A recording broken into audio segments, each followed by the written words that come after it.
नमस्कार. शिष्यवृत्ती परीक्षेची तयारी जोरात सुरू असेल नाही का?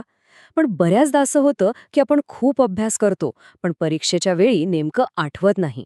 तर मग आज आपण ह्याच विषयावर बोलूया आणि ह्यावर काही सोपे उपाय शोधूया. कधी विचार केलाय असं नेमकं का होतं? सगळा अभ्यास करूनही ऐन वेळी आपलं मन रिकामं का होऊन जातं? आणि आपली एवढी मेहनत वाया जाऊ नये यासाठी काय करायला हवं? चला, हेच आज आपण नीट समजून घेऊया. चला, मी तुम्हाला शिखर नावाच्या एका मुलाची गोष्ट सांगतो. तो तुमच्यासारखाच इयत्ता 4थीची शिष्यवृत्ती परीक्षेची खूप मनापासून तयारी करत होता.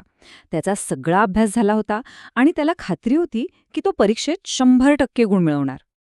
पण झालं उलटंच. पेपर हातात आल्यावर त्याचं डोकं एकदम रिकामं झालं.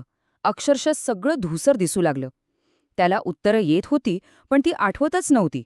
जणू काही सगळा अभ्यास डोक्यातून गायबच झाला होता. आणि गंमत म्हणजे ही फक्त शिखरची गोष्ट नाहीये. तुम्हाला ऐकून आश्चर्य वाटेल, पण एका अभ्यासानुसार तब्बल 90% विद्यार्थ्यांना परीक्षेच्या वेळी अगदी असंच वाटतं. तर मग पुढचा प्रश्न येतो की उत्तम तयारी करूनही असं का होतं? या समस्येचं मूळ कारण तरी काय आहे, हे समजून घेणं खूप महत्वाचं आहे. याचं उत्तर आपल्या स्मरणशक्तीच्या कमजोरीमध्ये नाहीये. खरा खलनायक आहे तणाव. हो, परीक्षेचा तणाव किंवा ज्याला आपण स्ट्रेस म्हणतो, तोच या सगळ्या मागे आहे. बघा, जेव्हा आपण खूप टेन्शनमध्ये किंवा दबावाखाली असतो, तेव्हा आपलं शरीर कॉर्टिसॉल नावाचा एक हार्मोन तयार करतं आणि हा हार्मोन थेट आपल्या मेंदूच्या आठवण्याच्या क्षमतेवर परिणाम करतो. हे कसं होतं ते अगदी सोप्या भाषेत सांगतो. ही एक साखळी आहे. परीक्षेचा दबाव वाढतो, त्यामुळे शरीरात कॉर्टिसॉलची पातळी वाढते आणि मग आपल्या स्मरणशक्तीचे जे रस्ते आहेत ते तात्पुरते बंद होतात. याचा अर्थ असा नाही की आपला मेंदू कमजोर आहे. अजिबात नाही. विचार करा, आपला मेंदू म्हणजे एक हाय स्पीड स्पोर्ट्स कार आहे आणि तणाव म्हणजे त्या कारचा अचानक दाबलेला ब्रेक. गाडी चांगली आहे, फक्त ब्रेकमुळे थांबली आहे, इतकंच. ओके, मग आता या तणावावर मात कशी करायची? यासाठी सगळ्यात आधी आपल्याला हे समजून घ्यावं लागेल की आपण उजळणी करताना सगळ्यात मोठी चूक कोणती करतो. आपल्याला वाटतं की उजळणी म्हणजे काय? पुस्तक परत एकदा वाचायचं. पण हीच सगळ्यात मोठी आणि सामान्य चूक आहे. कारण असं केल्याने आपल्याला फक्त एक खोटा आत्मविश्वास येतो. एक भ्रम निर्माण होतो की आपल्याला सगळं येतंय. तर मग चुकीची उजळणी आणि खरी उजळणी यात फरक काय आहे? बघा, चुकीची उजळणी म्हणजे फक्त पानं उलटणं, डोळ्यांखालून घालणं. याउलट खरी उजळणी म्हणजे मेंदूला आठवण्यासाठी आव्हान देणं, माहिती बाहेर काढायला लावणं. यामुळेच आपली स्मरणशक्ती मजबूत होते. चला तर मग आता बघूया की ही खरी उजळणी किंवा आपण ज्याला स्मार्ट स्टडी म्हणू शकतो ती नेमकी करायची कशी. यासाठी काही सोप्या आणि प्रभावी पद्धती आहेत. ह्यासाठी एक खूप जबरदस्त पद्धत आहे जिला म्हणतात ॲक्टिव्ह रिकॉल. करायचं काय? अगदी सोपं आहे. कोणताही धडा वाचून झाला की पुस्तक पूर्णपणे बंद करा.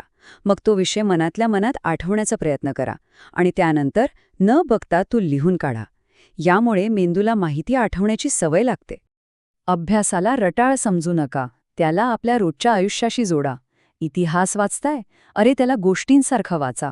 विज्ञानाचे नियम आपल्या घरातल्या वस्तूंमध्ये शोधा आणि बुद्धिमत्ता किंवा गणित म्हणजे एक कोडं आहे असं समजून सोडवा. बघा मग अभ्यास किती सोपा आणि रंजक वाटतो. आता एक खूप इंटरेस्टिंग नियम बघूया. हा आहे 80-20चा नियम. हा नियम काय सांगतो? तर परीक्षेतले 80% प्रश्न हे तुमच्या अभ्यासक्रमाच्या फक्त 20% महत्त्वाच्या भागातूनच विचारले जातात. याचा सरळ सरळ अर्थ आहे की सगळा अभ्यासक्रम घोकंपट्टी करण्यापेक्षा स्मार्ट वर्क करा. मागच्या वर्षांच्या प्रश्नपत्रिका बघा, महत्त्वाचे धडे ओळखा आणि त्या 20% भागावर जास्त लक्ष केंद्रित करा. ओके, तर आता ह्या सगळ्या गोष्टी एकत्र करून परीक्षेच्या शेवटच्या काही दिवसांसाठी एक जबरदस्त आणि तणावमुक्त प्लॅन बनवूया. ही एक सोपी 3 दिवसांची योजना आहे. परीक्षेच्या 3 दिवस आधी नवीन काहीही वाचायला घेऊ नका. पहिल्या 2 दिवसात जे काही थोडंफार राहिलंय ते पूर्ण करा आणि शेवटचा संपूर्ण दिवस म्हणजे कमीत कमी 6 ते 8 तास फक्त आणि फक्त उजळणीसाठी ठेवा. यामुळे शेवटच्या क्षणाची धावपळ आणि तणाव टळतो. आणि हो, कोणतीही गोष्ट जर कायमची लक्षात ठेवायची असेल, तर हे एक तंत्र नक्की वापरा. आज जो अभ्यास केलाय, तो उद्या सकाळी एकदा वाचा. मग 5 दिवसांनी पुन्हा वाचा आणि त्यानंतर 8 दिवसांनी परत एकदा वाचा.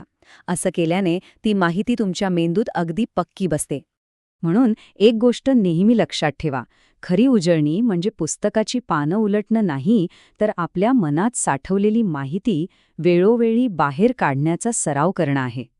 तर आता सगळ्यात महत्त्वाचं, लक्षात ठेवा की यश फक्त मेहनतीने नाही, तर योग्य पद्धतीने आणि योग्य रणनीतीने अभ्यास केल्याने मिळतं. तर मग विचार करा, पुढच्या परीक्षेसाठी तुम्ही यातलं कोणतं स्मार्ट तंत्र सर्वात आधी वापरणार आहात?